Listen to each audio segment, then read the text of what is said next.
Low ಬಸ್ಲಾಪುರ ಸ್ವಾಮಿ, ನೀನೇನೇ ನನ್ನ ಹೊಡ್ತಿ ಕರ್ಕೊಂಡು case ಮಾಡಿಸಿದ್ರು 1 to ಡಬಲ್ ಕೇಸ್ ಮಾಡಿದ್ರು ಅವಳನೇ ಕಣ ನಾನು ಮದುವೆ ಆಗೋದು. ನೀನು ಇನ್ನೊಬ್ರು ಕೊಟ್ಟು ಮದುವೆ ಮಾಡಿದ್ರು ಕರ್ಕೊಬಂದು ನಾನು ಮದುವೆ ಆಗೇ ಆಯ್ತೀನಿ ಕಣ. ಎಲ್ಲರಿಗೂ ನಮಸ್ಕಾರ. ಈ ಹುಡುಗನ ಕತೆಗೆ ಆಮೇಲೆ ಬರ್ತೀನಿ.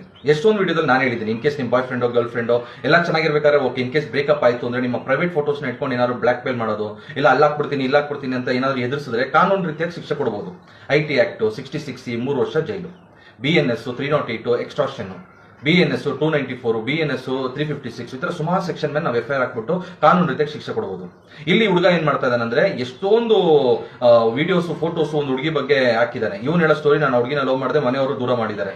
ಓಕೆ, ಅದಕ್ಕೆ ದೂರ ಮಾಡ್ಬಿಟ್ರೆ ಅದಕ್ಕೆ ನೀನು ಫೋಟೋಸ್ ವಿಡಿಯೋಸ್ ಎಲ್ಲ ಈ ತರ ಹುಡುಗಿದ್ದು ಹಾಕೊಂಡು ಇದು ಮಾಡ್ಬೋದಾ? ಎಷ್ಟು ವಿಡಿಯೋಸ್ ಫೋಟೋಸ್ ಅಂದ್ರೆ ನೋಡೋಕ್ಕಾಗಲ್ಲ, ಆ ತರ ಫೋಟೋಸ್ ಎಲ್ಲ ಅಸಭ್ಯವಾಗಿರೋ ಫೋಟೋಸ್ ಎಲ್ಲ ಹಾಕಿದ್ದಾನೆ. ಇದು ನಾಳೆ ದಿವಸ ಹುಡುಗಿಗೆ ಎಷ್ಟು ದೊಡ್ಡ ಇಂಪ್ಯಾಕ್ಟ್ ಆಗುತ್ತೆ. ಇನ್ನು ಹೇಳಕ್ ಹೋದ್ರೆ ಆ ಹುಡುಗಿ ಬಂದ್ಬಿಟ್ಟು ಬಿಲೋ 18 ಆಗಿತ್ತು. ಇವನ್ ಫೋಟೋಸ್ ವಿಡಿಯೋಸ್ ಎಲ್ಲ ಹಾಕ್ಬೇಕಾದ್ರೆ ಇವನ್ ಮೇಲೆ ಆಲ್ರೆಡಿ ಕೋರ್ಟಲ್ ಕೇಸ್ ನಡೀತಿದೆ, ಪೋಕ್ಸೋ ಕೇಸ್ ನಡೀತಿದೆ, ಬೇಲಲ್ಲಿ ಬಂದಿದ್ದಾನೆ. ಆದ್ರೂ ಈ ತರ ಎಲ್ಲ ಫೋಟೋಸ್ ವಿಡಿಯೋಸ್ ಆಗ್ತಾ ಇದ್ದಾನೆ. ಎಷ್ಟು ದೊಡ್ಡ ಇಂಪ್ಯಾಕ್ಟ್ ಕೊಡ್ತಾ ಇದೆ ಗೊತ್ತಾ ನಮ್ಮ ಸೊಸೈಟಿಗೆ. ನಾಳೆ ದಿವಸ ಇದೇ ತರ ಪ್ರತಿಯೊಬ್ಬರು ಯಂಗ್ಸ್ಟರ್ಸ್ ಇದೇ ತರ ನಾನು ಲವ್ ಫೇಲಿಯರ್ ಆದ್ಮೇಲೆ ಫೋಟೋಸ್ ವಿಡಿಯೋಸ್ ಹಾಕ್ಬೋದು, ಇವನ್ಗೆ ಯಾರು ಏನು ಮಾಡ್ಕೊಳಕ್ಕಾಗಿಲ್ಲ, ಅದೇ ತರ ನಮ್ಮನ್ನು ಯಾರು ಏನು ಮಾಡೋಕ್ಕಾಗಲ್ಲ ಅಂತ ಹೇಳ್ಬಿಟ್ಟು ಎಲ್ಲರೂ ಪ್ರತಿಯೊಬ್ರು ಮಾಡ್ಬಿಟ್ರೆ ನಾಳೆ ದಿವಸ ಏನಾದ್ರು ಒಂದು ಹೆಚ್ಚು ಕಮ್ಮಿ ಆಗೋಯ್ತು ಒಂದು ಯಾವ್ದೋ ಒಂದು ಹುಡುಗಿಗೆ ಅಂದ್ರೆ ಆಮೇಲೆ ನಾವು ಹ್ಯಾಶ್ಟ್ಯಾಗ್ಗಳು ಹಾಕೊಂಡು ಸುತ್ತೀವಿ, hashtag for that, hashtag for this ಅಂದ್ಬಿಟ್ಟು.